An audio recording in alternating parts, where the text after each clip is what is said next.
नमस्कार दोस्तों, मैं अंकित वर्मा एक बार फिर से स्वागत करता हूं आपके अपने चैनल अंकित वर्मा ऑल एचपी नोटिफिकेशन में। तो दोस्तों, हिमाचल प्रदेश के किस जिले से आप ये खबर देख रहे हैं कमेंट बॉक्स में ज़रूर बताएं और हिमाचल प्रदेश के Ankit Verma all HP notification channel को सब्सक्राइब करना बिल्कुल भी ना भूलें। चलिए वीडियो को शुरू करते हैं।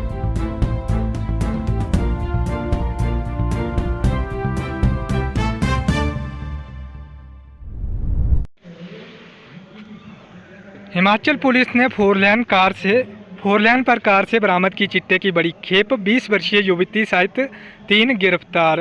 तस्वीरें आप देख सकते हैं, हिमाचल प्रदेश के बिलासपुर से न्यूज़ है। बिलासपुर जिला के तहत कुमारवीं पुलिस थाना की टीम ने कीरतपुर नेरचौक फोर लेन पर बलोग के पास नाकाबंदी के दौरान एक कार से 40 ग्राम चिट्टा बरामद किया है। इस मामले में एक नेपाली युवती सहित 3 लोगों को गिरफ्तार किया गया है। जानकारी के अनुसार पुलिस को गुप्त सूचना मिली थी कि एक कार में चिट्टे की खेप लाई जा रही है, जिसके आधार पर मुख्य आरक्षी आशु वर्मा के नेतृत्व में घुमारवीं पुलिस की टीम ने रविवार सुबह बलोग में नाका लगाया था। वाहनों की जांच के दौरान पुलिस ने कार HP 01 के 5677 के निरीक्षण के लिए रोका। कार में तलाशी लेने पर उसमें 40 ग्राम चिट्टा बरामद हुआ। पुलिस ने कार में सवार तीनों आरोपियों को मौके पर ही गिरफ्तार कर लिया। आरोपियों की पहचान मंडी जिले के 28 वर्षीय राहुल भारती, पंजाब के कपूरथला निवासी 26 वर्षीय संदीप सिंह और नेपाल मूल की युवती 20 वर्षीय अनु सिरपाली के रूप में हुई है।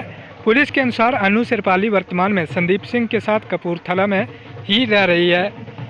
DSP बिलासपुर मदन धीमान ने मामले की पुष्टि करते हुए बताया कि आरोपियों के खिलाफ थाना घुमारवीं में NDPS एक्ट के तहत मामला दर्ज कर लिया गया है। तो दोस्तों, ये ताज़ा खबर ब्रेकिंग न्यूज़। धन्यवाद। जय हिंद, जय भारत।